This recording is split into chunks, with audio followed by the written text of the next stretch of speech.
keesokan harinya gitu. Oke, kemudian ada flexibility. Flexibility delivery platform. Jurnalis bisa menulis berita kapan aja dan di mana aja. Selama masih ada internet, kalian bisa bikin berita di mana aja. Nggak harus ada laptop, bisa pakai HP. Pengalaman selama ini saya di lapangan lebih praktis dengan HP. Bahkan biasanya teman-teman di lapangan dari kantor pasti punya 2 HP, satu untuk merekam, satu untuk tikpad. Ketika misalnya untuk merekam, kadang cuma titip ke teman yang paling depan gitu. Kami yang di belakang langsung tikpad gitu. Kemudian ada juga archiving atau pengarsipan pengkategorian rubrik ini. Ini salah satunya dengan tag atau keyword yang ada di bawah artikel gitu. Itu kan ada misalnya ledakan di Polsek Astana Anyar. Tag pertama itu misalnya ledakan di Polsek Astana Anyar. Ledakan di Bandung atau apa itu ketika diklik itu bisa langsung ketemu tuh satu arsip yang ada menggunakan tag itu gitu. Nah, relationship with readers, interaksi langsung dengan dan antar pembaca melalui komentar. Jadi di artikel Detik itu kami punya juga dengan kolom komentar. Bahkan ada sidebar tersendiri yang ada isinya komentar terbanyak.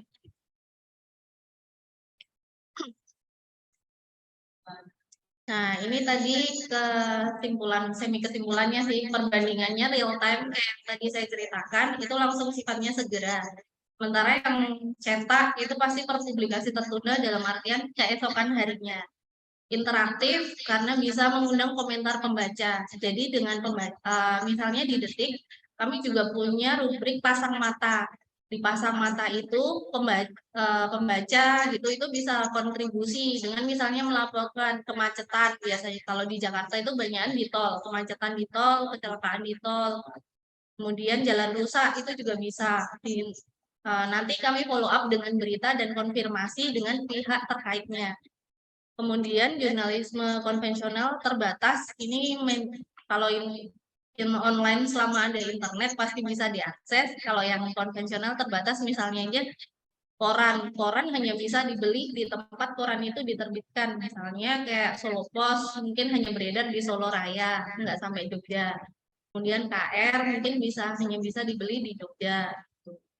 Multimedia kalau untuk online itu bisa karena maaf, jurnalisme online itu kan menggunakan banyak visualisasi. Kami punya visualisasi dan bahkan apa namanya berita foto dan lebih interaktif lah. Nah, nanti akan ada contohnya. Sementara satunya jurnalisme konvensional linear, cuma satu arah aja. Misalnya dengan interaksi pembacanya kurang.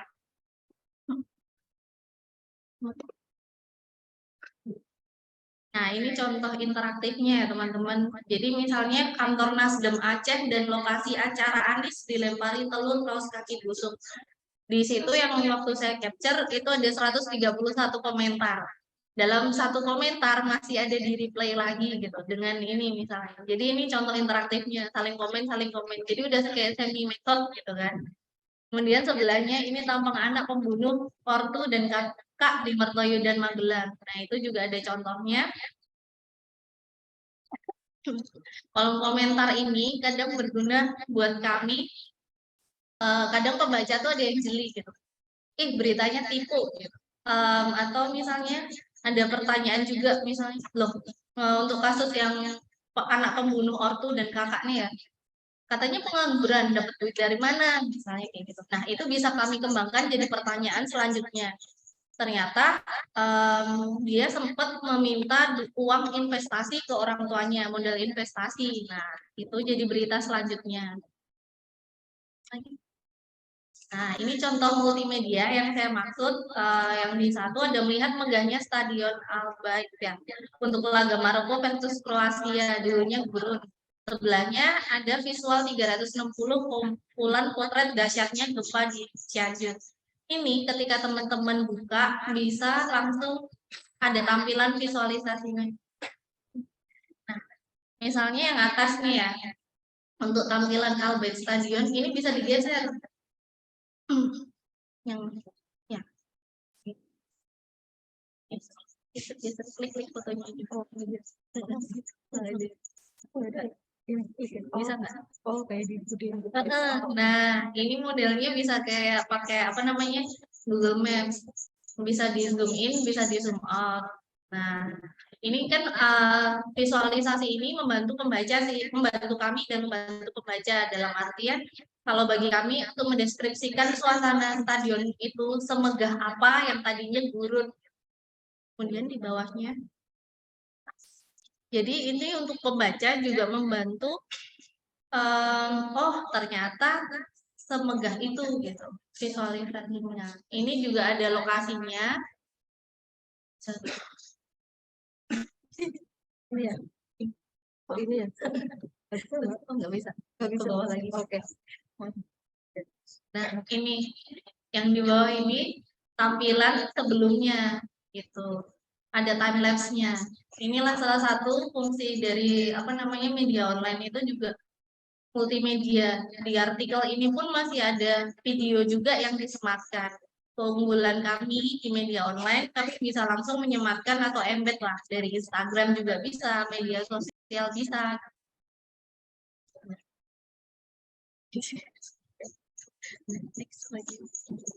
Nah, sekarang gaya ini nih, menulis di era digital. Teknik menulisnya di media berita media online sama cetak itu sama aja. Bedanya cuma di media online, berita ditayangkan bisa dilengkapi dengan audio, video, tautan berita, atau link sumber berita. Seperti yang saya contohin tadi ya. Kemudian zaman now, sumber berita itu nggak cuma wawancara di lapangan, atau doorstop, atau jumpa pers, tapi bisa lewat Instagram, YouTube, WhatsApp. Tentu saja bedanya dengan apa netizen ya, kami harus konfirmasi. Kemudian, karena kita tinggal di era digital, kami itu menulis sekarang dibantu tim SEO dan tim medsos. Ini benar-benar yang SEO, itu tuh yang bantu kami untuk, oh ini yang lagi dicari nih, ini isu yang lagi ngetren, ini yang harus bisa nambah nyumbang traffic gitu. Nah, ini agak narsif dikit ya. Ini alur pemberitaan online, itu reporter, kalau di Detik itu ada reporter, penulis, editor, berita, sampai berita tayang. Di foto sisi kiri itu saya nyontohin, liputan ketika suasana nyaman. Nyaman dalam artian duduk di meja dengan membuka laptop, sambil ngobrol, santai gitu kan. Kemudian di sisi kanan, itu cuma pakai HP dengan wawancara yang terbatas seperti itu. Nah, sekarang kita masuk pertanyaan, apa sih kode etik jurnalistik itu gitu. Kode etik ini berfungsi jadi landasan moral dan etika supaya wartawan itu bisa melakukan tindakan tanggung jawab sosial. Kode etik itu juga mengatur hak dan kewajiban dari kerja pewartawanan. Ketika di lapangan misalnya, saya waktu itu diajarkan untuk selalu deskriptif terhadap suatu peristiwa. Jadi ketika jadi reporter awal-awal itu waktu di news ya, saya selalu disuruh laporan via telepon. Laporan via telepon itu menggugah apa ya namanya, kepekaan kalian lah di lapangan. Ada apa itu di sana? Suasananya seperti apa? Misalnya ada demo, berapa panjang meter spanduknya, itu sampai harus sedeskriptif itu gitu. Bikin macet enggak? Ada siapa aja di sana? Terus kamu lihat ada apa? Ada yang aksi siapa? Jangan cuma terpaku sama berita yang ada di depan mata. Misalnya ada juga mereka nyampah nih mas, gitu. Mereka ini gitu, laporin aja. Nah dari laporan-laporan telepon itu mulainya bikin kami peka gitu. Semua alat panca indera itu sampai dikeluarin lah intinya untuk mendeskripsikan sesuatu. Nah, ketika udah belajar deskripsi kan dari via telepon itu, kemudian untuk kasus pembunuhan misalnya, untuk kasus korban-korban kekerasan, itu kan kami juga nggak bisa sevulgar itu memberitakan misalnya usus terburai, terus misalnya sampai matanya keluar mas, kayak gitu, berdarah-darah di lapangan. Wah, itu kan juga. Nah, untuk itu tuh kita butuh kode etik nih. Itu mulai diajarkan pelan-pelan kayak gitu. Nah, dari tadi misalnya kan reporter kan tugasnya udah melaporkan aja gitu. Nah, tanggung jawabnya penulis nih mulai memfilter. oke, laporannya gini-gini, apa yang perlu ditulis sama apa yang enggak dari informasi yang disajikan sama reporter gitu. Sampai nulis artikel itu jadi, nanti disunting sama editor. Nah, editor itu udah kayak tahap final lah, misalnya. Dari tahap final itu baru tuh publish berita saya.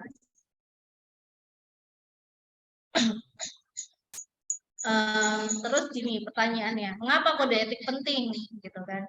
Yang jelas itu melindungi keberadaan seorang profesional yang dalam berkiprah di bidangnya. Dalam artian gini teman-teman, ketika teman-teman bikin berita itu tuh artikel yang tayang ada nama teman-teman di situ gitu. Itu jadi tahun dari awal saya masuk nih itu udah ditekankan itu jadi tanggung jawabmu, berita salah atau apa kamu yang malu gitu.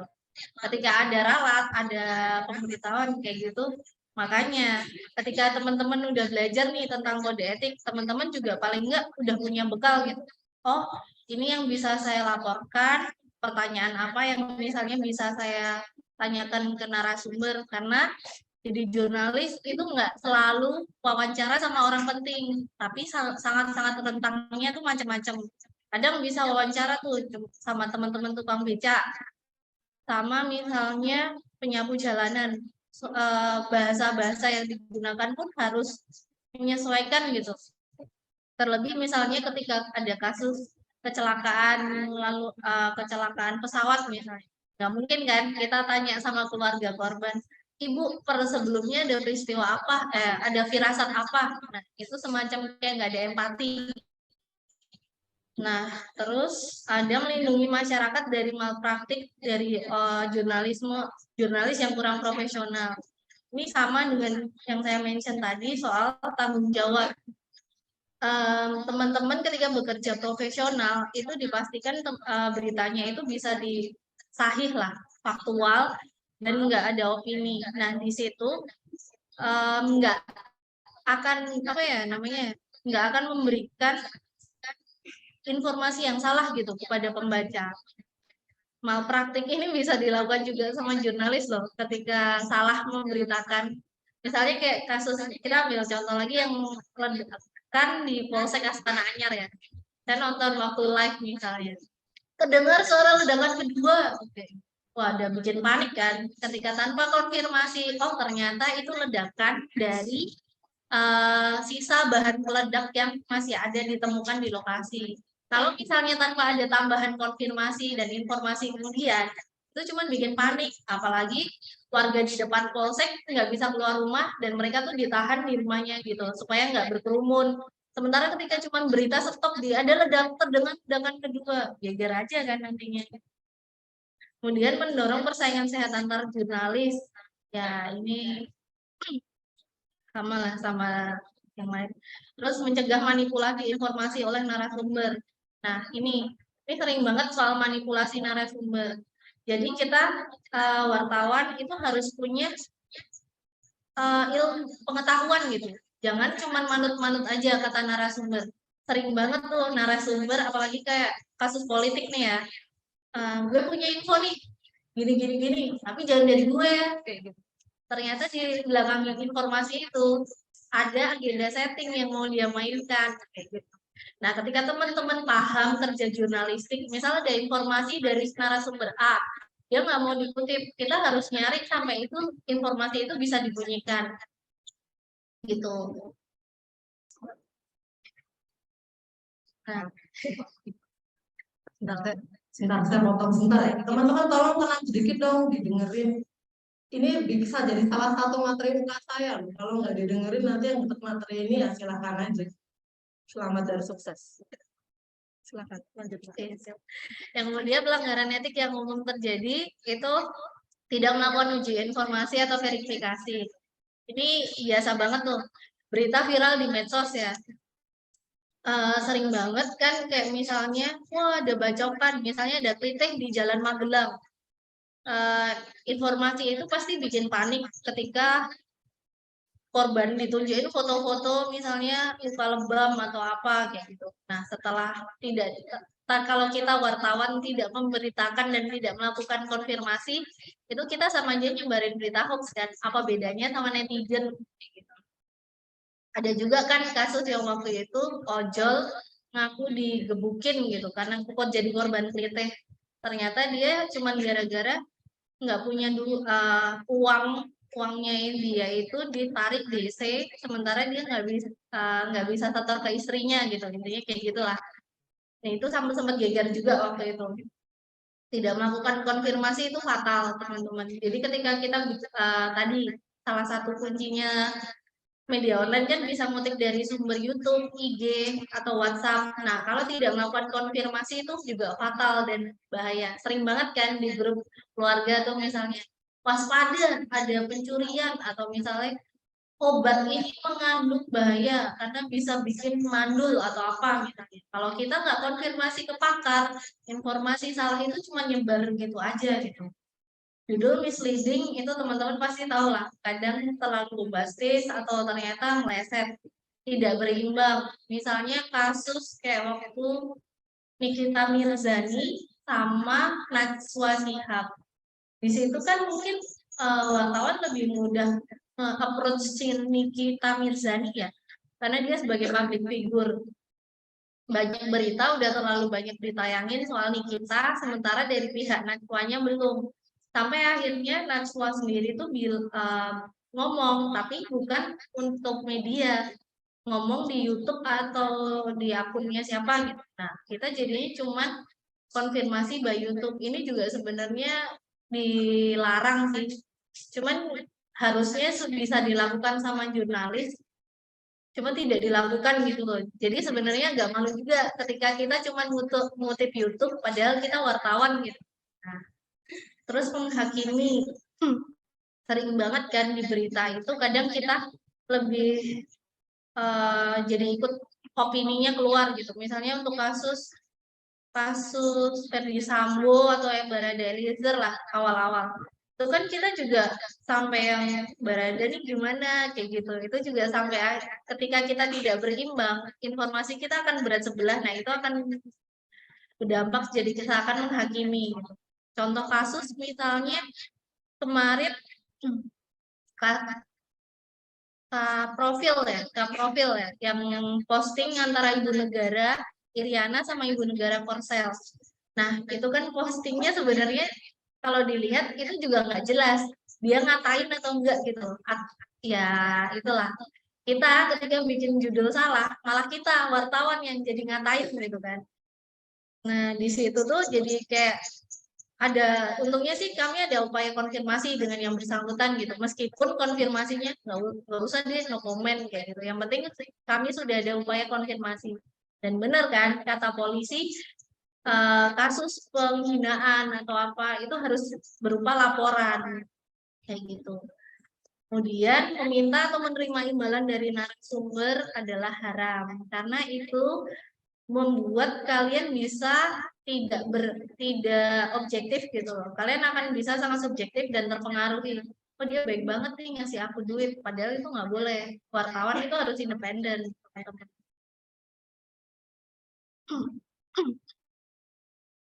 Nah ini contohnya artikel ya, kita belajar contoh artikel ya. Di sini judul ini isi surat cinta anak SD vulgar yang viral di TikTok dan Twitter. No sensor banyak dicari. Duh, isinya ngeri banget. Gimana teman-teman? Nah, ini tuh salah satu yang tadi aku mention ya. Berita kita bisa ngutip dari medsos. Cuman untuk berita ini, aku bisa bilang nggak layak tayang kalau untuk Detikcom. Karena apa? Ini beritanya cuman beritain narasi isi dari video yang viral sama surat cintanya. Nggak ada upaya konfirmasi dari penulisnya. Misalnya kalau kita bisa dengan berita di medsos, kita juga bisa minta konfirmasi cuma by DM gitu. Mbak izin kutip ya, Mas izin kutip. Atau misalnya saya bisa wawancara minta nomornya kayak gitu. Sekarang kalau untuk berita ini gitu, so what gitu loh. Ketika anak-anak memberitakan yang viral aja gitu. Padahal misalnya kita punya misi, wah anak SD ini sekarang ngeri. Jadi kita misalnya butuh sama wawancara psikolog anak misalnya. Lebih baik angle-nya diubah, bukan soal yang membahasakan soal isi surat cinta yang ngeri banget dan vulgar ini gitu. Tapi lebih ke heboh misalnya, heboh surat cinta naik SD vulgar, psikolog anak sarankan ini ke orang tua. Itu akan lebih informatif dan berguna daripada kita memberitakan viral seperti ini. Tapi nggak dipungkiri, bisa jadi ini lebih clickbait dan menyumbang traffic.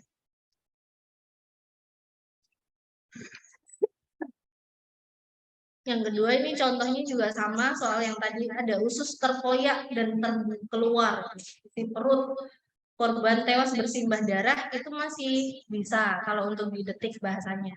Tapi kalau misalnya sampai isi perut korban terkoyak dan keluar itu sangat-sangat nggak lolos lah kalau ini untuk berita detik.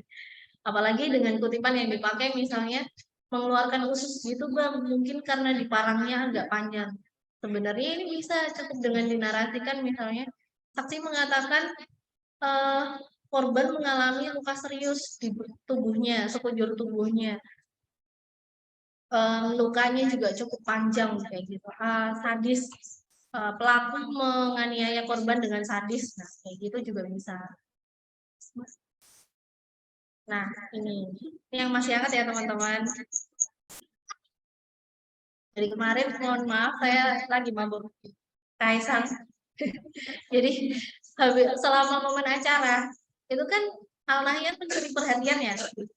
Daripada kita memberitakan soal pernikahan Kaisang, ya pasti cuma rangkaian adat. Terus tamu yang hadir gitu. Tapi kan ada momen lucu di situ. Misalnya kayak Al-Nahyan tiba-tiba pakai singlet, sementara yang lain begini. Nah, dan ternyata ketika ini jadi berita, bapaknya juga nge-tweet gitu loh. Maafin Al-Nahyan ya Kak Kaisang. Itu kami bisa aja bikin beritanya gitu. Kemudian kan juga ketika diwawancara ulang, keluarga itu juga menjawab gitu. Nah, itu tuh jadi berita-berita sampingan lah yang bisa menghibur pembaca. Kayak misalnya ini yang foto sebelah kiri, Jan Etes, itu bisa jadi kayak primadona juga lah kemarin itu. Dia mulai dari jubir Jokowi, mulai dari aksi-aksinya lucu lah ketika itu. Joget di acara nikahan omnya. Kemudian waktu selesai acara, ketika wawancara ada momen kan, Gibran gandeng tangan Megawati. Itu tuh kalau untuk berita politik, matang banget lah, asik banget itu bisa kayak gandengan ke pilgub atau apa. Itu tinggal bisa dibunyiin ke lewat pengamat gitu. Apa yang di pikiran kita bisa kita konfirmasi ulang pakai omongan pengamat. Terus karena pertama kan Gibran baru cerita tuh Megawati sempat cari Jan Etes. Nah, waktu itu karena acara kan intern ya. Sementara dari yang tayangan live di YouTube itu cuma nyorot ke pelaminan aja. Foto ini didapat dari tim media setelah berita-berita itu tayang. Ini bisa jadi berita kedua lagi gitu loh. Setelah berita pertama Gibran cerita tuh tadi Megawati cari Jan Etes.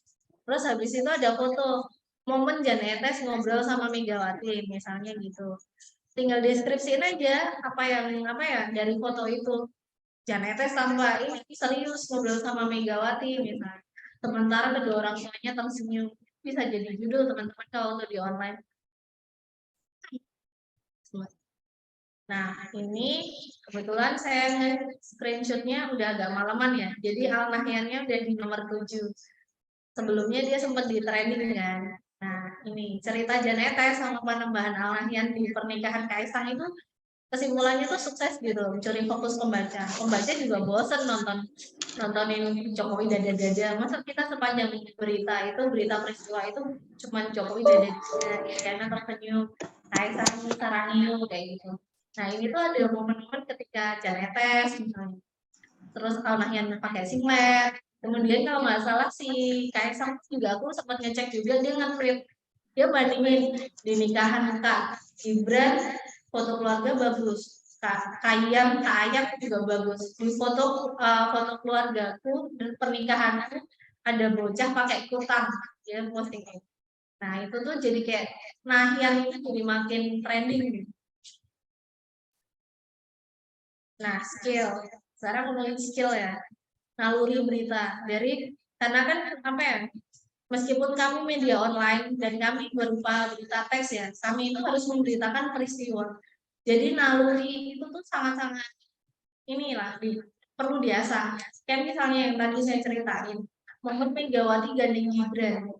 itu kan sebenarnya mungkin biasa karena Gibran itu among tamu gitu, wajar-wajar aja. Mungkin juga Megawati udah lansia jadi butuh dituntun gitu. Tapi kenapa Gibran? Sementara ada jabatan melekat di situ. Dia wali kota, dia kader PDIP, itu masih bisa diatur lagi gitu. Untuk jadi apalagi ada isu tuh Gibran cocok maju ke Pilgub Jateng atau Pilgub DKI nih, kayak gitu. Observasi. Observasi ini penting ketika diskusi yang tadi, misalnya ketika liputan kasus pembunuhan tadi misalnya. Saya pernah waktu di majalah itu liputan yang mayat yang ditemuin di Bandara Soekarno-Hatta tahun 2014 gitu. Itu benar-benar yang ceritanya pelakunya ternyata adalah pacar atau kekasih gelap gitu kan. Itu saya ketika masuk ke kamar kosnya, karena memang dapat perintah sih, kamu cari informasi soal sosok pelaku nih. Dari kemarin cuma berita soal korban aja dan kasus peristiwanya. Saya harus kulik-kulik soal pelakunya. Pelakunya ternyata ngekos di Kemang. Kosnya itu lumayan inilah di daerah elit, tapi juga ruangannya 3x4 kayak gitu misalnya. Tapi tinggalnya di 3x4, di kamarnya ada ember yang ternyata katanya kemarin sempat dia dipakai buat dia untuk nyuci baju korban gitu, atau nyuci bajunya dia yang sempat kena darah atau apa. Nah itu tuh aku harus apa ya, harus peka gitu, baunya pengap, apek, itu deskripsiin aja gitu. Jadi emang teman-teman ketika ini tuh harus peka gitu, ternyata apa gitu. Misalnya kayak saya harus bikin di berita ini kan. Saya juga mahasiswa kuliah umum UMY mengikuti materi etika dan jurnalistik media online hari ini kayak gitu. Beberapa di antara mahasiswa ada yang tampak sibuk sibuk sendiri, ada yang menyimak dengan seksama, ada yang tertidur, terkantuk-kantuk, ada yang sibuk ngobrol. Nah, itu tuh harus dijelaskan gitu. Ada yang diberi misalnya kayak ada yang memotret misalnya dengan kamera ponselnya kuning gitu. Nah, itu harus peka lah intinya. Nah, ingin tahu ini skillnya harus banget ya teman-teman. Ketika kita wawancara narasumber yang sama-sama menyodorkan berita nih, misalnya sama-sama ngerekam. Tapi ketika kita percaya aja omongan narsum, teman-teman nggak ada kayak istilahnya, masa iya sih dia ngomong, masa iya informasinya gini-gini aja. Kayak misalnya Verdi Sambo tuh, kasus itu pembunuhan Brigadir J. Itu kan sangat-sangat aneh gitu. Ketika teman-teman wartawan nggak ingin tahu, ya udah beritanya lempeng. Tapi yang aneh apa? Kenapa berita itu diinformasikan, dijumpa pers kan 3 hari setelah peristiwa? Dan berita pertama, dalam artian peristiwa pembunuhannya, tembak-tembakannya tidak dikabarkan dan tidak ada yang konfirmasi. Itu udah aneh gitu. Sementara lokasinya apa? Lokasinya di rumah kompleks rumah dinas polisi gitu. Masa iya nggak ada yang ini? Nah dari situlah akhirnya terkuak kan, ada skenario jahat di balik pembunuhan itu. Cepat dan efisien tuh ya kayak tadi, misalnya langsung bisa tikpet, misal siaga lah intinya. Pernah waktu awal jadi wartawan itu pasti kayak misalnya slow respon itu pasti langsung kena komen lah dari kantor. Gimana sih lu kayak gitu? Ini butuh cepet, butuh konfirmasi ini gitu. Biar bisa langsung di take off-in. Karena misalnya teman-teman gini, teman-teman di sini misalnya liputan banjir, misalnya banjir di sini sama BPBD. Sementara teman-teman yang di lapangan, yaitu ketemu sama misalnya warga yang terdampak belum dapat bantuan. Ini bisa informasinya diparalelkan gitu, langsung dikonfirmasi ulang dari teman yang nempel sama BPBD. Pak, bener nggak yang daerah A gitu masih belum dapat bantuan? Narasumber bisa bilang les gitu. Ah masa sih udah kok kayak ini datanya. Ketika kita udah langsung tektokannya cepat, itu narasumber akhirnya oh ya sudah saya cek dulu. Itu kan jadi akhirnya itulah ada peran-peran dan fungsi buat teman-teman wartawan di situ gitu. Kepribadian luas ini yang saya mention tadi soal wawancara ya, kita harus punya skill wawancara nggak yang tanya ya ini A, B, C, D gitu aja, tapi harus tahu mengembangkan isu dan mengembangkan pertanyaan dari lapangan. Misalnya cuman titipannya ketika soal Gibran, misalnya balik lagi soal Gibran ya tadi. Pak, tadi sempat ngobrol sama Megawati enggak? Ya, ngobrol-ngobrol santai, gini-gini. Ngobrolin apa? Ya, ngobrolin ya adalah kayak gitu misalnya. Terus kan ya kita mah akhirnya bikin berita apa nih kalau begini, misalnya akhirnya dia juga cerita kalau Janetes tadi sempat ini nggak, oh iya tadi sempat ini gitu. Nah dapat kan cerita-cerita lain, jadi uh, harus punya teknik lah akhirnya bisa dapat angle yang bagus, angle beda sendiri kayak gitu. Riset ini penting banget, apalagi kalau misalnya jadi wartawan baru, teman-teman itu bisa di plotting kemana aja, kayak plotting itu dalam artian belum punya pos. Jadi misalnya ada banjir tuh di sana, sana berangkat. Terus misalnya ada diskusi tentang hukum dan HAM kayak gitu. Yang lagi rame misalnya RKUHP ya Mbak. RKUHP. Kalau teman-teman nggak belajar, nggak baca isu yang terkini soal RKUHP, ngangong aja di acara itu gitu kan. Mau bikin berita apa kayak gitu kan. Mana narasumber kan dengan kepakarannya akanlah banyak kritik. Ngobrol dengan antusias. Tapi ketika udah dicek di berita naik, udah pada naik semua. Apa yang beda? Nah, ini pentingnya teman-teman riset di sini. Terima kasih.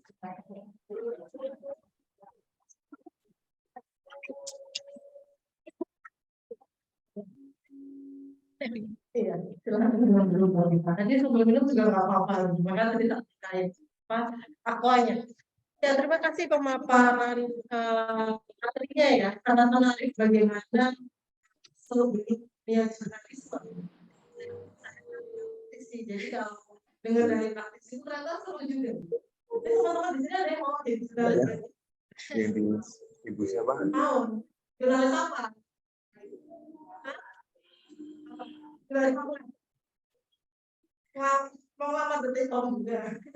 Lumayan loh teman-teman, bisa liputan luar negeri gratis, bisa keliling Indonesia juga. Ya, jadi memang dunia jurnalis ini sekarang jadi luar biasa, terutama yang kaitannya dengan kode etik, karena kode etik itu memang dengan wartawan. Mungkin sebelum ke ada jawab nih, saya pengen tahu sejauh mana sih kode etik itu kalau untuk di Detikcom diterapkan, misalnya untuk berita-berita yang judulnya clickbait. Aku ngetik sendiri aja lah. Sebenarnya kalau dari kemarin ada senior udah itu nggak apa-apa selama isinya ada konfirmasinya gitu Mbak. Terus kebetulan untuk informasi ya di Detikcom kami itu punya dewan etik. Dewan etik ini komite etik lah istilahnya, jadi kayak propamnya namanya. Terus ada konfirmasi belum nih kayak gitu kan. Kadang ada berita peristiwa gitu kan. Ketika kayak kasus pertama lah, taruhlah soal yang kasus KDRT-nya Lesti itu kan sangat-sangat keras ya pemerintah, bukan keras, deras informasi dari polisi soal KDRT-nya, soal detail-detail di laporannya, itu bisa kami jadi narasi semua gitu. Tapi pertanyaannya, pihak bilang mana nih omongannya gitu kan. Nah di awal itu tuh sudah ada upaya konfirmasi, cuma belum mendapatkan respon. Di situ biasanya kami cantumkan di Pak. Dan Detikcom telah berupaya meminta konfirmasi dari pihak Rizky Bilar. Namun yang bersangkutan belum mengangkat telepon atau misalnya gitu. Pasti kami cantumkan seperti itu. Jadi kalau clickbait itu tetap bisa asal ada konfirmasi ya. Soalnya kan sering ketemu ya judul-judul clickbait. Jadi tahu kan, oh ternyata ada aturan di balik itu ya. Oke. Oke, mungkin ada dari teman-teman ya yang nanti ada untuk yang penanya. Ini bukunya ditulis oleh Bu Sukiyati, Pak Nur Sofian, Pak Budan Aziz, Pak Muhammad Mutakin, Bu Ayu Amalia, dan Pak Budi Arifianto. Oh ya Mbak, silakan. Ini mic-nya, oke. Mana dulu ya tadi? Itu 23 Mbak. Oke, satu tahun dulu 3 penanya ya.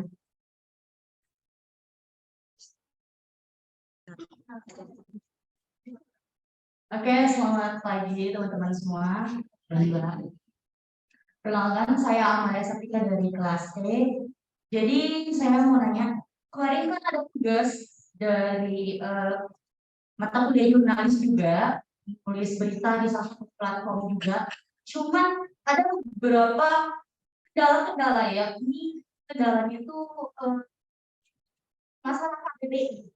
Nah, di sini saya pusing sampai ditolak 13 kali dan mungkin saya merasakan begini. Benar. Dan sebenarnya saya bingung kayak KBBI yang benar tuh gimana? Saya itu udah tidak ada typo-nya. Terus saya juga anggap itu udah benar semua kata-katanya. Dan mungkin banyak sebagai jurnalis yang pertanyaan saya dan terus teman-teman. Terima kasih. Ya, terima kasih Mbak Amalia ya. Mungkin lagi penanya kedua. Mana dulu tadi? Oh, sebelahnya dulu. Bentar ya Mbak. Sabar. Halo semuanya, selamat pagi. Perkenalkan saya Alina Soma dari kelas C. Dan di sini saya ingin bertanya tentang skill yang tadi sudah di-mention sama Mbak Adit ya. Yang pertama yaitu skill naluri. Nah, itu bagaimana cara mengasah skill memiliki naluri berita pada jurnalis. Gitu. Terima kasih.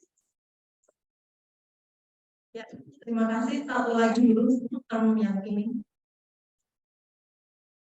Perkenalkan, saya Dr. Tasira dari kelas D.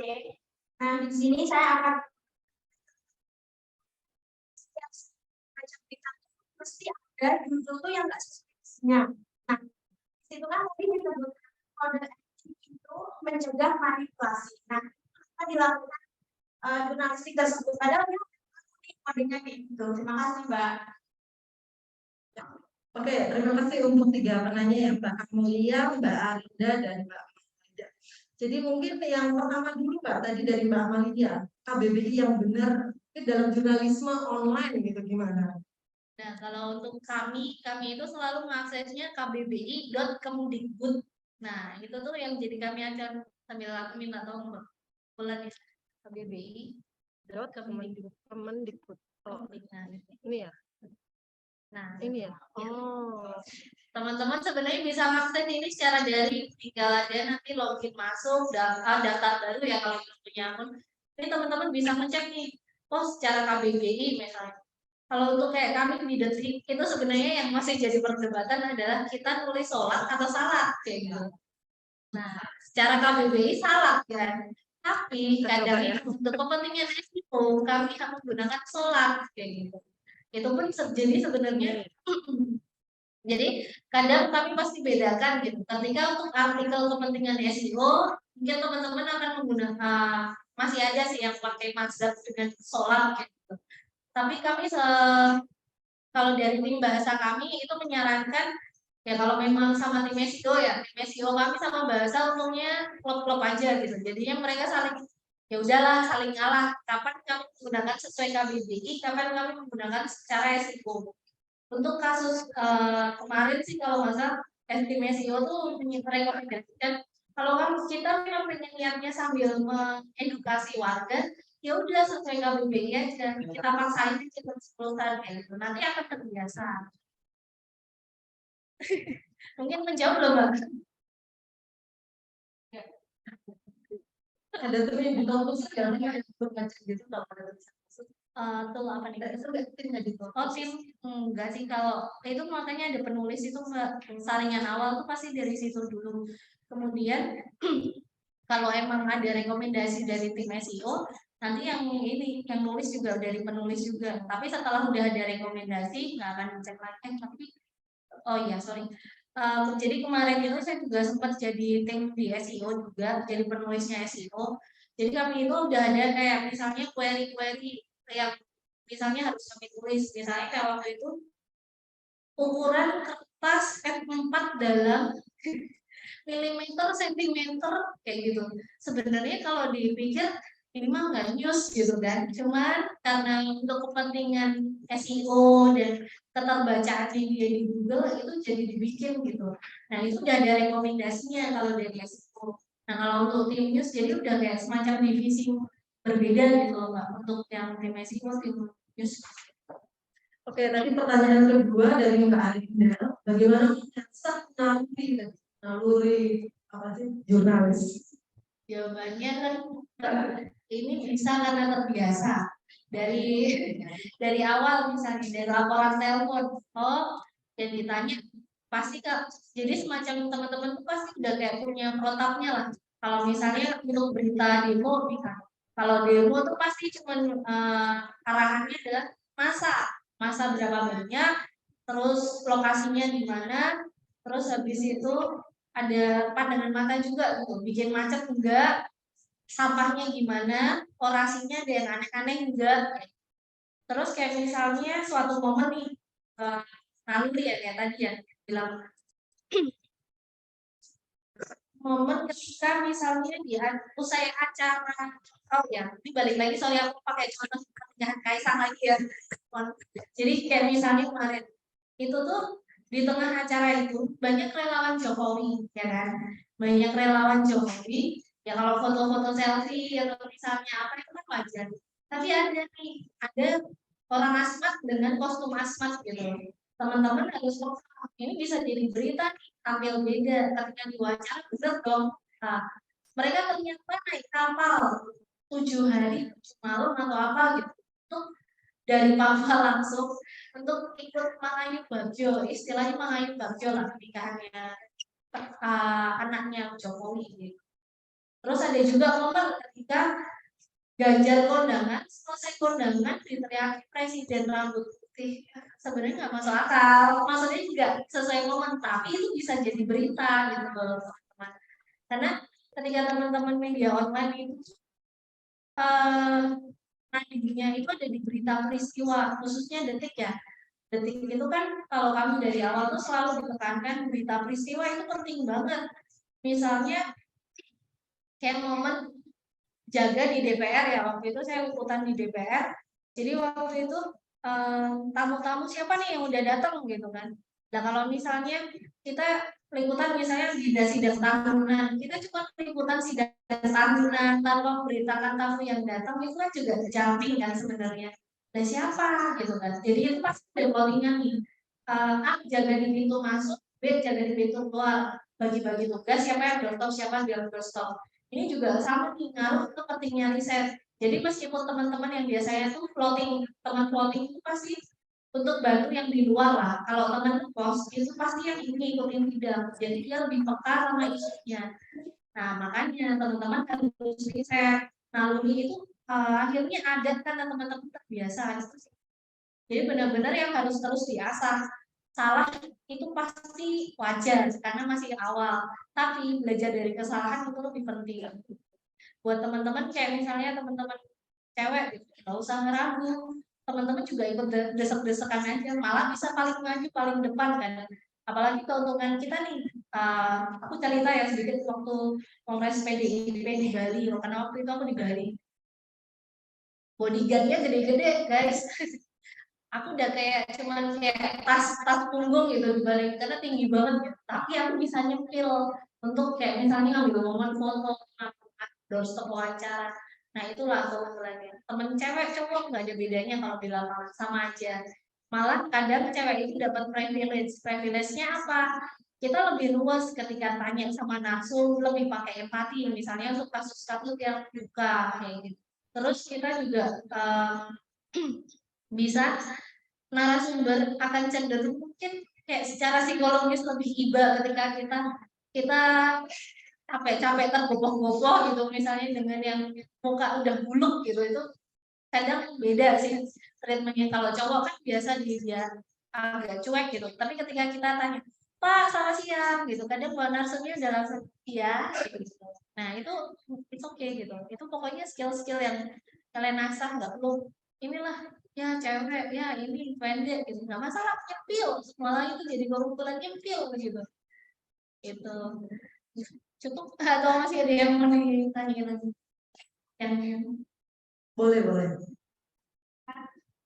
Kita biasa kalau sebagai mahasiswa apa langkah kecilnya biasa. nah itu teman-teman belajar nulis aja. Dari nulis, belajar deskripsi ya, dari deskripsi. Jadi kayak misalnya mulai hal terkecil adalah nulis diary aja.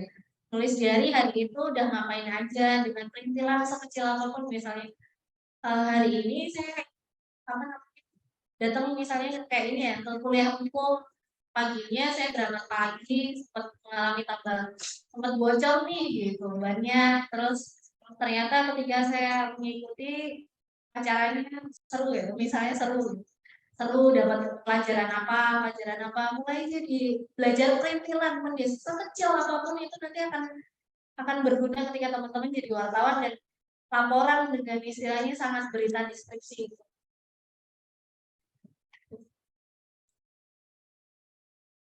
Jadi tuh belajar nulis ya, nggak perlu nulis nanti. Oke, ini pertanyaan yang ketiga dari Mbak Maulida tadi tentang judul clickbait. Padahal sudah ada kode etik untuk mencegah manipulasi, tapi kok masih sering terjadi, itu bagaimana? Itu kan Mbak? Nah, judul clickbait sebenarnya ini kalau saya ngomongnya di media saya, Mbak.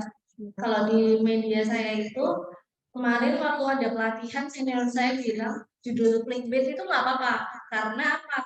Kita butuh traffic juga kok, nggak munafik gitu kan. Buat kita butuh pembaca.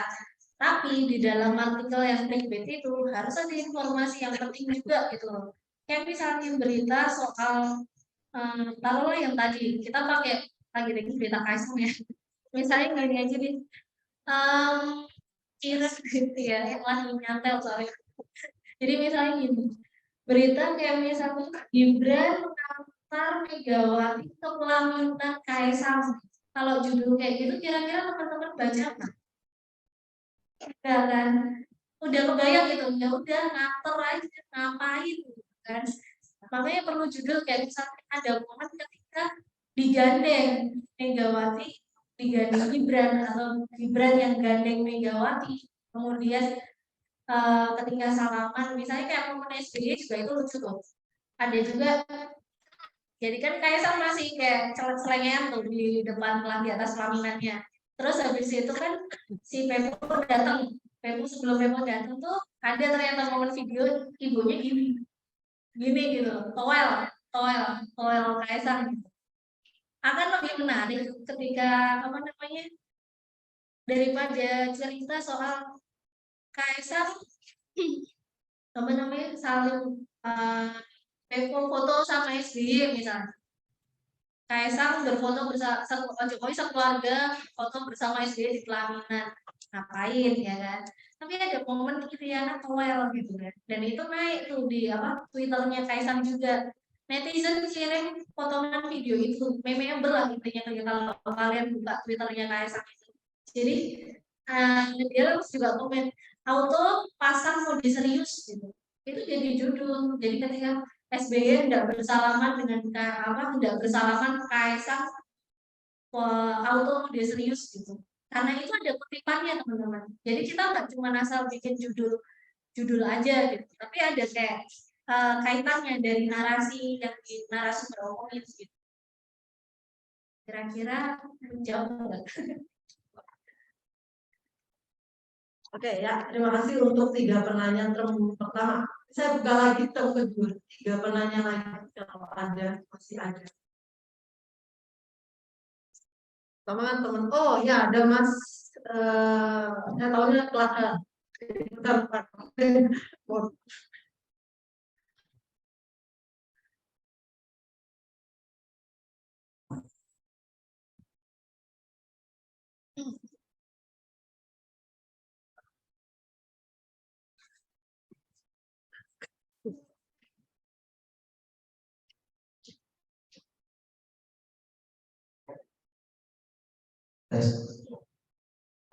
Sebelumnya perkenalkan saya Krisna dari kelas jurusan Ilmu Komunikasi angkatan 2021. Ingin bertanya mengenai jurnalisme online. Di jurnalisme online kan ini di mana itu para jurnalis itu bisa mengedit berita yang sudah tayang ya, bahkan bisa dengan mudah menarik berita tersebut. Nah, bagaimana tanggung jawab dari jurnalis tersebut terhadap dari efek berita yang tadinya mungkin sudah mereka publish, kemudian tiba-tiba ditarik ataupun diedit kepada para pembacanya kan, soalnya tetap tidak bisa dipungkiri pasti ada hal-hal yang pasif yang tentunya itu sangat mudah terbawa oleh arus media. Oke, sekian, terima kasih. Ya, terima kasih Mas Krisna. Ada lagi dua yang mau tanya? Bisa ada nggak? Oh ada, Mbak di sebelah kiri.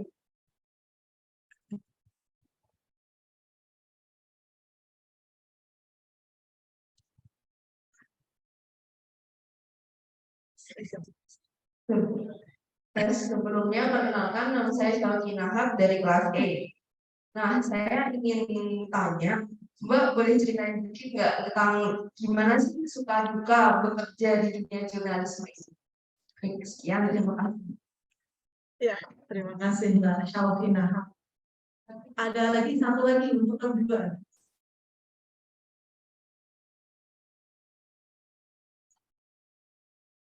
Ada? Oh ada, sebelah kiri.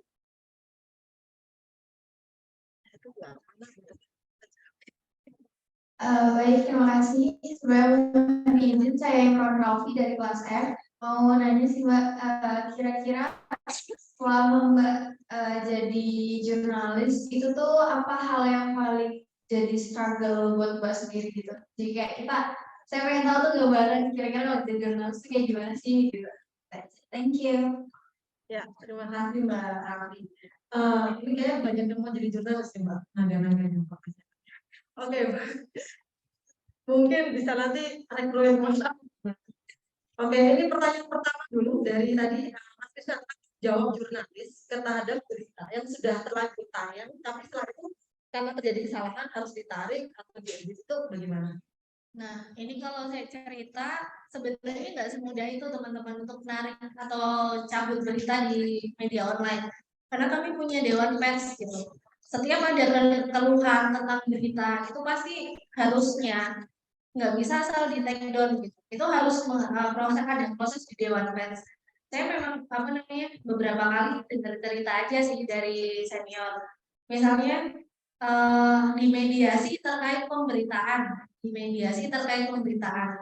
Toh juga akhirnya rekomendasi dari Dewan Pers itu nggak selalu take down berita, tapi cuma misalnya update atau mencantumkan permintaan maaf. Jadi yang berita tayang tetap tayang, cuma mungkin dengan diupdate di bawahnya dengan tambahan Detikcom misalnya ada kesalahan dari pihak redaksi meminta maaf, tapi itu sangat-sangat jarang terjadi. Makanya di sini itu soal tadi salah satunya kompetensi jurnalis tadi. Kalau misalnya teman-teman di lapangan itu tuh sebagai udahlah jadi ujung tombak perusahaan, jadi ujung tombak mata telinga dari semua dari kantor, teman-teman kantor itu yang ada di lapangan. Jadi pasti yang di kantor itu pasti akan sangat bawel gitu dengan ketika menerima laporan dari teman-teman. Apa nih laporan dari jelas gini aja kayak gitu. Nah itu tuh pasti tujuannya buat apa? Tujuannya untuk mengamankan berita teman-teman. Jangan sampai terjadi masalah di kemudian hari. Makanya wartawan baru cenderung akan dididik lebih keras kayak gitu dibandingkan misalnya rekrutan yang sudah jadi. Karena apa? Ini sebagai salah satu bagian dari upaya mendidik. Ini mungkin nyambung sama suka duka tadi ya. Awal-awal tuh rasanya pasti mau nangis terus gitu, salah gitu kan, kurang ya kan. Tapi ternyata ini tuh tujuannya buat supaya berita kamu teman-teman aman kayak gitu. Teman-teman juga punya tanggung jawab di situ, nanti ada rasa tanggung jawab dengan berita yang teman-teman bikin sampai yang akhirnya dibaca orang gitu. Jangan sampai menyesatkan kayak gitu. Terus kalau soal misalnya edit itu mungkin kadang ada tipe. Nah, oke lah itu masih bisa. Cuman kalau edit yang agak informatif itu harus biasanya kami tulis updated di subjudulnya kayak gitu. Mungkin jawab Mas Krisna. Oke, tadi yang suka duka sudah ya, Belum. atau gimana? Mau didetilin lagi lah ya. Mungkin biar tahu jangan dukanya ada aja nggak sukanya juga. Oh iya benar. Sukanya itu ya pasti bisa dapat kesempatan liputan luar negeri gitu. Apalagi kan nggak bayar gitu loh, Mbak. Jadi malah udah dibekali dari kantor, punya pengalaman.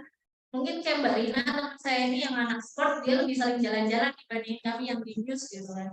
Anak sport itu dia sering banget tuh liputan ke Jepang, liputan ke Amerika ya Mbak, pernah ya kayak gitu. Terus ya dan terlebih tuh Mbak Rina tuh hobi banget sama apa olahraga. Jadi dia sambil kerja ya fun aja, kerja tapi di luar negeri gitu. Gimana nggak seneng gitu. Terus kalian nggak modal apa-apa, cuma teman-teman tuh pasti kalau medianya gede itu pasti dapat undangan. Keuntungannya tuh itu dapat undangan, fasilitas juga bisa dibilang nggak tahu ya atau perasaan saya.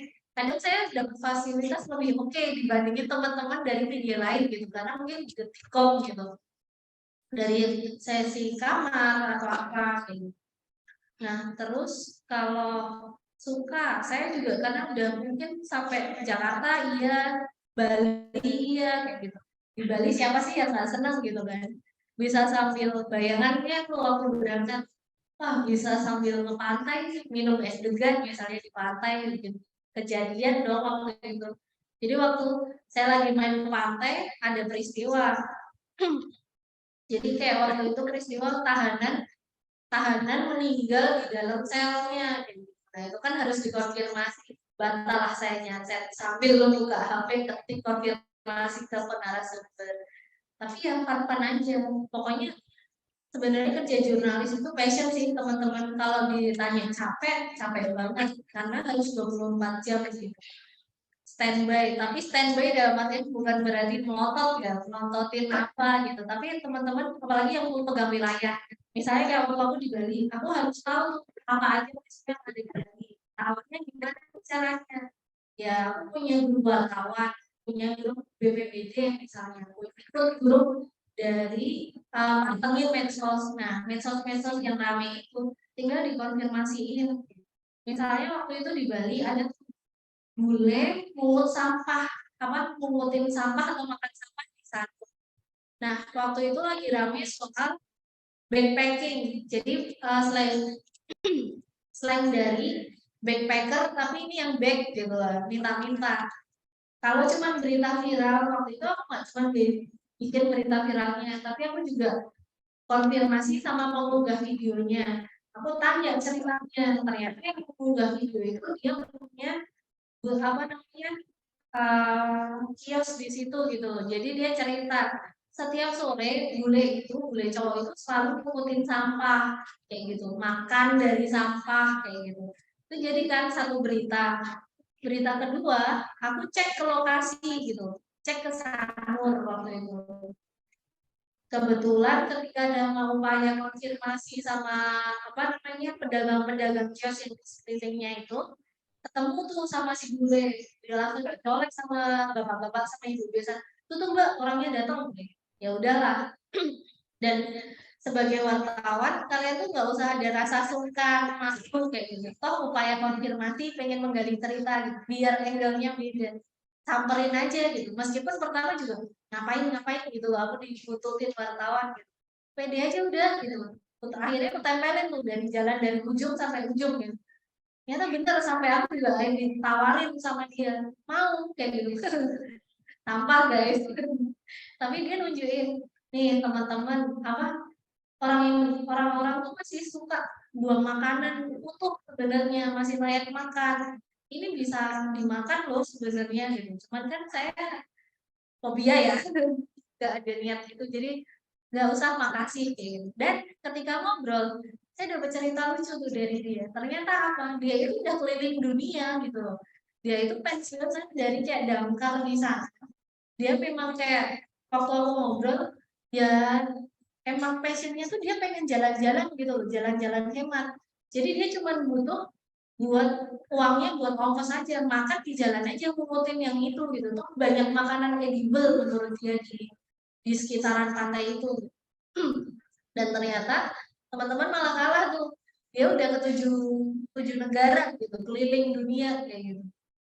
Dan dia ternyata ketika bertanya tidur di mana, ya udah tidur di los-losan ini aja. Waktu itu jadi kayak di Sanur itu ada model kayak bukan sih kayak pendopo lah buat sebenarnya buat upacara adat keluarga sana sih. Ya udah kadang dia tiduran di situ kayak gitu. Baju aja ternyata dia dikasih sama ibu-ibu dari yang punya kios. Ya makanya dia bilang orang sini tuh baik-baik ya, ramah gitu. Nah, jadi sebenarnya dari cerita ini pengunggah pertama itu ternyata sempat dibully.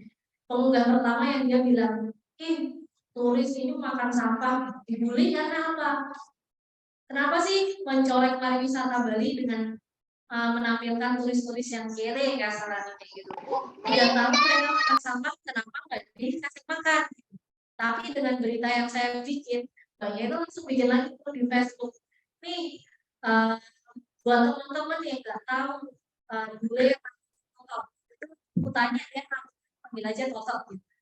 Yang namanya Toto ini ternyata ada keliling dunia. Dia bilang pedagang kios di Sanur baik. Ini buat netizen yang pada. Nah ternyata ada impact cuman dari berita. Saya bikin berita soal bule makan sampah, mengenai sampah. Nah itu bikin aku juga di satu sisi senang dan bangga juga sih. Ada dampaknya ya, ada sisi positif. Dan dari situ mulai akhirnya Bali dari wacana-wacana itu kan akhirnya mulai penataan kan. Mereka mulai kira-kira nggak potensial, akhirnya cuma jadi gembel bermasalah itu langsung dideportasi. Imigrasi langsung turun tangan nyari bule itu. Tapi kebetulan waktu itu katanya bulenya udah nggak ada gitu. Entah dia udah pulang atau ada yang warga baik hati menampung gitu. Oke, kalau hambatannya berarti dapatnya dari mana? Hambatan pasti banyak ya ketika di lapangan. Saya pernah cuman nongkrong aja 6 jam misalnya. Waktu itu kasus pertama Ahmad Dhani diangkut ke Makobrimob pertama kali diduga kasus makar. Nah itu saya kan sedihnya wartawan ya udah ketika kamu yang diplot udah satu dipanjer aja ditanam di lokasi itu gitu. Sementara yang lihat teman TV gitu udah haplusan 2-3 kali gitu kan, kita udah di situ aja bengong gitu kan, tungguin peristiwa sampai orangnya keluar. Waktu itu nggak tahu ya, mungkin karena jiwa militan itu udah kayak tertanam dengan paham-pahamnya gitu, kami itu udah tertanam nggak puas kalau aku pulang kayak gitu. Sampai waktu itu hujan rintik tipis atau apa, kendala cuaca itu biasa lah teman-teman di lapangan. Untungnya dekat situ tuh ada warung burjo, ya udah nunggunya di warung burjo tapi sambil matain jelalatan aja sampai ke situ. Itu kejadian akhirnya dari keluar sekitar jam 1 atau setengah 2 gitu dari Makobrimob Depok. Dan waktu itu yang dapat itu cuma Detik, media TV kayaknya nggak ada yang dapat, sama satu teman media online lain. Jadi kita dapat eksklusif. Hambatannya tuh ya kadang bete nunggu aja sih kayak gitu. Dan kadang-kadang di beberapa lokasi kan dilarang diliput gitu. Nah tinggal pintar-pintarnya teman-teman yang ketika udah di lapangan beritakan apa gitu. Selain buat berita aksen, kalau bahasa kami berita aksen ya udah ada di lokasi nih gitu. Aku bikin apa pantauan misalnya di sekitar rumah ini kayak gitu. Ada apa kayak gitu. Betul nggak tuh? Gimana Mbak? Ini kesempatan. Oke, mungkin ini terakhir saya buka ya. Kalau ada foto.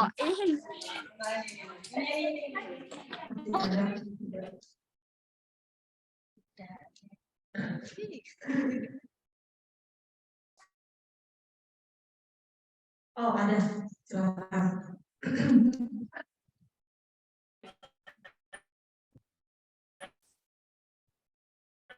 Izin bertanya, sebelumnya perkenalkan saya Rasatanya Mercy, saya dari kelas C.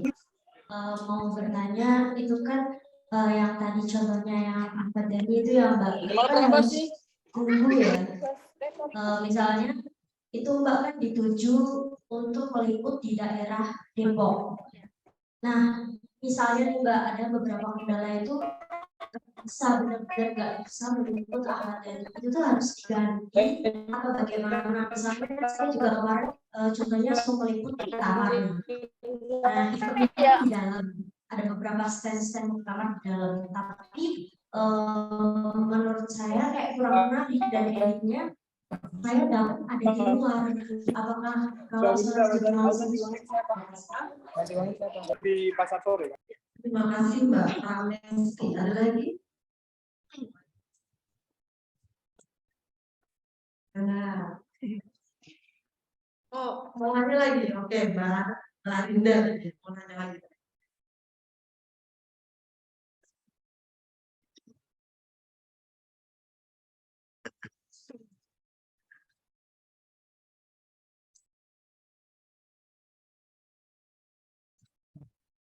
Aku lebih ke kepo aja sih Mbak sama yang tadi cerita tentang Mbak meliput Ahmad Dhani. Nah itu judul beritanya apa, terus kayak yang didapat itu kan cuma Mbak sama teman Mbak dari media online aja. Itu gimana sih, terus dapat apresiasinya dari tim itu gimana? Nah Mbak lebih kepo ke judul beritanya apa.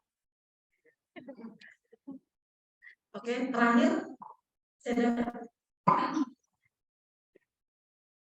pada kepo sama Ahmad Dhani ada apa? Ngefans ya. Sorry juga. Ngefans. Ada lagi? Oke, kalau nggak ada, jadi dari pertanyaan terakhir, tadi ada 2 pertanyaan sama-sama tentang Ahmad Dhani, atau ya sebenarnya nggak tentang Ahmad Dhani sih, yang satu lebih ke bagaimana kalau tidak bisa liputan seperti apa yang diminta oleh pimpinan atau pemilik perusahaan, dan bagaimana juga ya ada liputan yang lebih menarik ditayangkan dibanding liputan yang itu. Aku jawab yang pertanyaan Mbak. Siapa yang tadi yang Rosa? Oh Rosa, Mbak Rosa. Jadi kalau yang soal itu, kayak kita ambil contoh muktamar itu ya. Muktamar itu kami di Detik Jateng juga liputan gitu. Kami ada 4 wartawan waktu itu kami tugasin di lokasi itu. Satu kami plot memang untuk di dalam, satu di area luar, yang 2 itu karena ada yang satunya di stadion, persis stadion sama yang di edu itu ya, edutarium. Nah itu kami bagi tim gitu. Ketika satu tim itu, pokoknya ketika yang di dalam kami minta untuk mengamati semua peristiwa yang ada di dalam gitu. Itu bisa apapun harus dilaporkan. Nah kemudian yang di luar, misalnya waktu itu di luar stadion itu biasanya namanya doorstop tokoh-tokoh yang keluar dari ruangan. Misalnya waktu itu ada beberapa tokoh penting juga kan selain Jokowi pas Jokowi acara kayak gitu tuh kadang bisa di doorstop, kadang enggak. Ini ada tamu lain, misalnya waktu itu siapa ya Mbak ya? Yang tamu-tamunya Wapres misalnya juga kita ada diskusi misalnya sama narasumber Ganjar kayaknya datang juga kan. Dan nah itu juga bisa aja pokoknya teman yang udah di plotting di luar amanin doorstopan itu gitu. Satu yang plotting ngambil suasana misalnya kayak dari jemaah pada berdatangan gitu. Jemaah peserta utama ya. Peserta utama pada berdatangan. Terus mereka di tengah rintik hujan itu ada yang ngamanin sendiri peristiwanya. Terus ada juga yang misalnya ada juga yang nemu tukang pijet ya kan ada berita yang pijet. Nah itu tuh jadi udah ada plottingannya. Kalau kami di kantor butuhnya koordinasi, makanya tadi pentingnya sigap dan cepat tadi itu teman-teman. Ketika teman-teman udah di plotting di liputan ini gitu, ada peristiwa apa, tapi ternyata sepi-sepi aja bahasanya tuh kalau kamu landai nih Mbak Mas gitu. Bikin apa ya? Tapi ada ini gitu. Tapi kami ngasih tahu gitu. Waktu itu pernah juga kan waktu zaman pertama papa minta saham Novanto waktu itu. Waktu itu aku cuma pernah diminta jagain aja di depan rumahnya. Novanto belum kelihatan nih sama sekali dimanapun.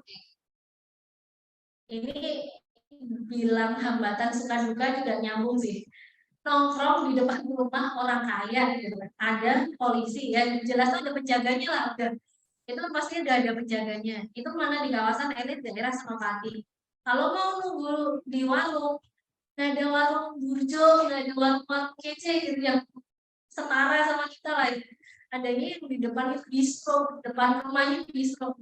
Nggak mungkin dong nongkrong cuma suruh distro gitu kan. Boncos nanti kan cuma suruh satu berita itu. Ya udah, pertama juga cuek-cuek aja duduk. Jadi di depan rumahnya dia yang daerah Senopati itu ada kayak tempat duduk. Saya duduk-duduk aja waktu itu untungnya ada teman dari Metro Mantu itu belum jadi Metro sih, pokoknya Metro itu yang type apa yang online nemenin. Jadi kita udah kayak pertama kayak macam orang turis aja foto-foto. Jadi itu sambil kayak gimana lah teman-teman pokoknya dapat berita bisa potret gitu kan. Anakku ya pura-pura selfie padahal sambil potretnya ke gini gitu loh. Jadi hampir sebentar sini ada CCTV juga. Jadi jangan kelihatan banget lah. Itu kayak teman-teman pokoknya gimana caranya dapat berita gitu.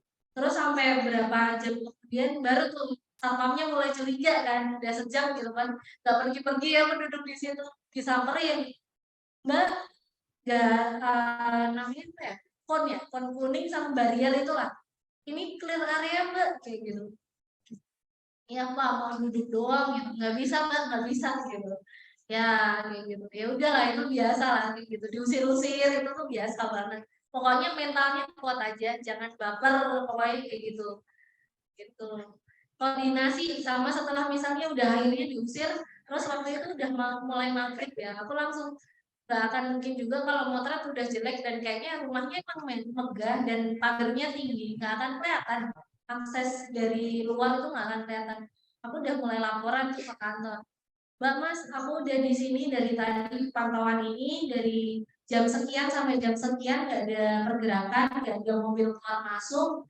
Cuman ini apa namanya penjagaan juga relatif biasa, nggak ada kayak tambahan misalnya atau dari mana. Oh ya udah bikin satu berita, akhirnya udah izin pulang, terus akhirnya udah boleh geser. Bahasanya kami tuh geser, udah boleh geser atau balik kanan belum Mbak? Gitu kan. Ya udah. Nah, itu baru tuh boleh pulang. Jadi teman-teman kalau misalnya jadi wartawan, kalau belum dikasih kata geser atau balik kanan, stay di lokasi gitu, ngejogrok gitu. Gitu. Menonton Netflix kan lumayan. Sekarang zaman itu belum ada Netflix, orang masih belum ini, masih YouTube. Kayak kuota saya batin jiwa wartawan hidupnya di HP nyala soalnya. Oke, tadi terus dari Mbak Arinda yang penasaran, liputannya jadinya apa? Yang liputan Ahmad Dhani ya. Jadi kan pertama masih bisa kan nyelonong masuk ke Makobrimob lewat dari masjid. Ada tuh ada akses ke masjid. Tapi habis itu ketahuan kan karena waktu itu berita mulai nanti soal makan sama siapa ya waktu itu pokoknya terkena indikasi makar waktu itu ditangkap karena terkait makar. Jadi akhirnya mulai periksaannya penjagaan makin diperketat, pintu gerbang ditutup. Nah, beberapa ketika saya jagain itu dari pagi sampai dini hari itu ada satu masuk waktu itu mobil masuk. Ya udah aku bikin berita peristiwa aja. Ada mobil masuk platnya ini, bentuknya ini. Mobil polisi sama mobil sipil dia pasti tahu kan bedanya apa. Jadinya itu dilaporin. Jadi ada ketika Ahmad Dhani ditangkap, ada mobil pasti diduga pengacaranya atau siapa. Orang kan kalau yang cari info, ini pengacara siapa sih? Nah, itu urusan kantor lah. Aku bilang aneh peristiwa itu. Dan karena nggak ada apapun lah, tapi kan pasti kan para brimob akhirnya bikin barikade di depan. Itu aku beritain, aku laporin.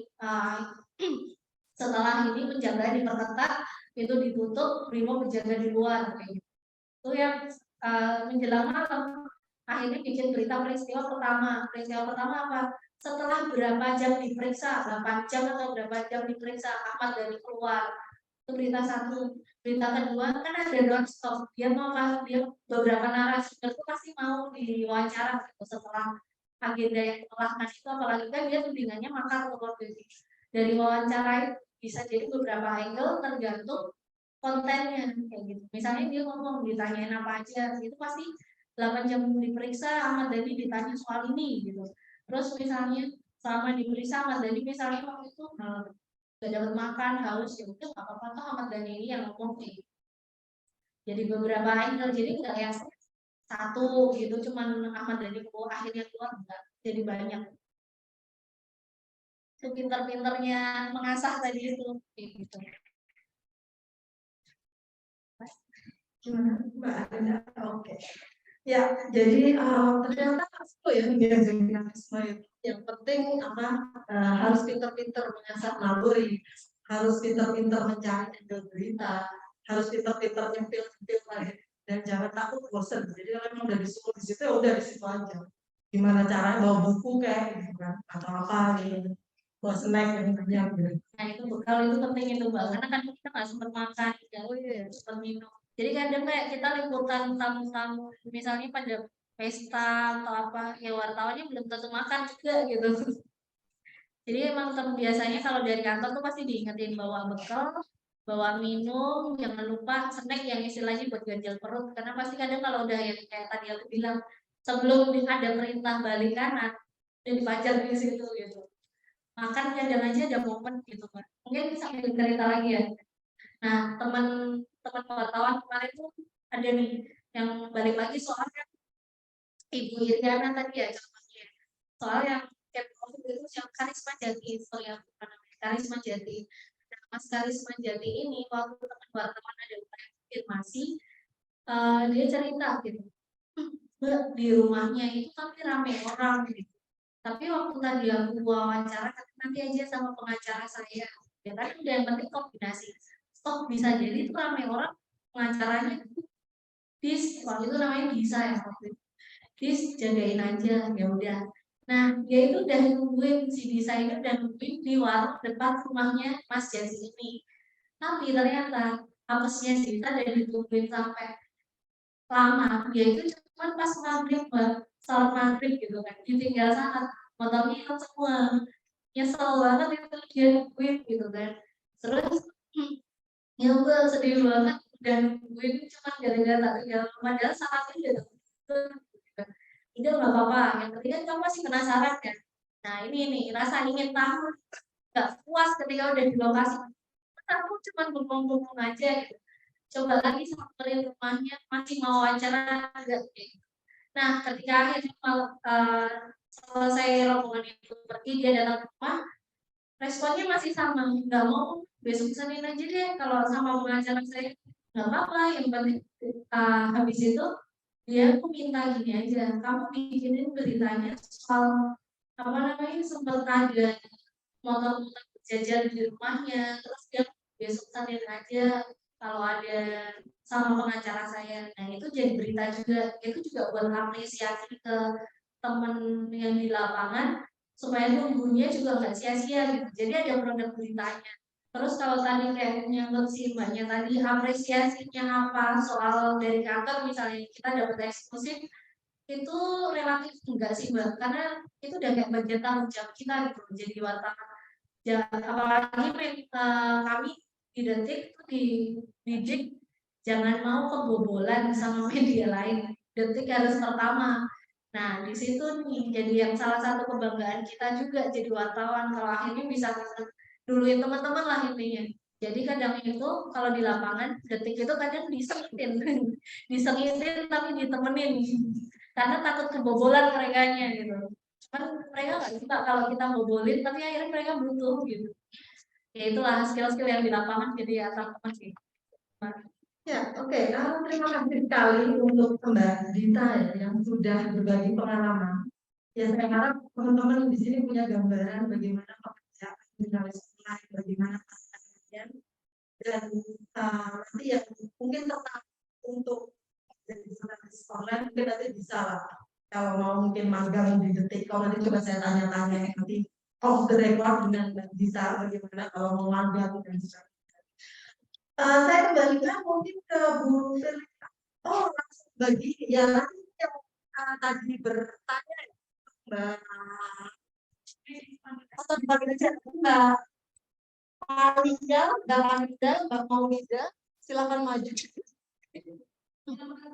Yang tertanya tadi ya. Tadi saya tahu Mbak Malinda, terus ada juga Maulida, terus Kak Rosa, terus di sini tadi ada Mbak Syauki Nahar, ada Mbak Raffi, ada Mas Krisna, cuma satu cowoknya. Ini banyak 2 kali gimana Mbak Fit? Jumlah sama Oke, baiklah. Berapa orang bisa? 7.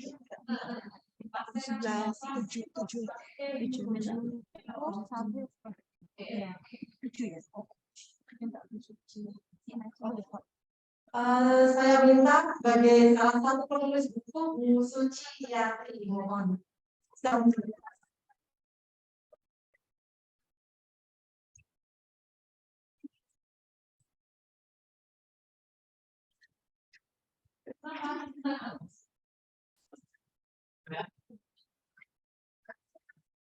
Mbak Arinda, ini yang pakai baju merah, Mbak.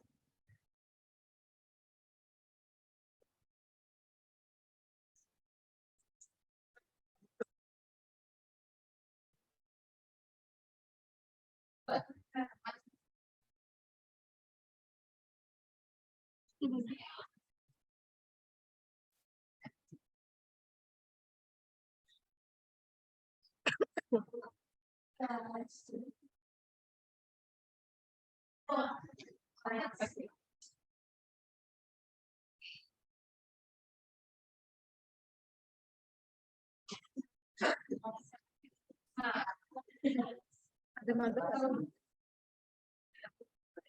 Misalnya mahasiswa sekarang. Oh ya. ya.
Selesai.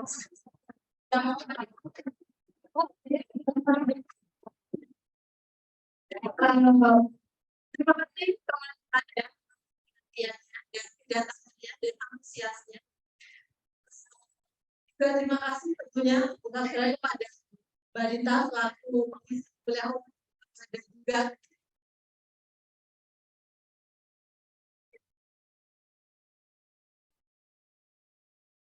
terima kasih juga kepada Mbak Firly Anissa yang sudah menjadi PIC.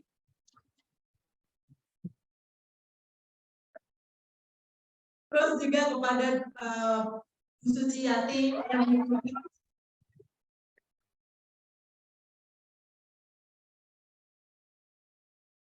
bahkan juga kepada Mbak Rina yang juga seperti Mbak Rina di bagian detik.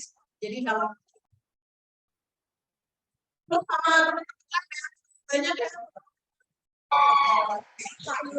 Mbak Fitri, teman-teman lab, terima kasih, tanpa kalian nggak bisa ini acara berlangsung. Jadi saya tutup untuk kuliah umum hari ini. Terima kasih. Wassalamualaikum warahmatullahi wabarakatuh. Oh, sampah, jangan lupa sampah.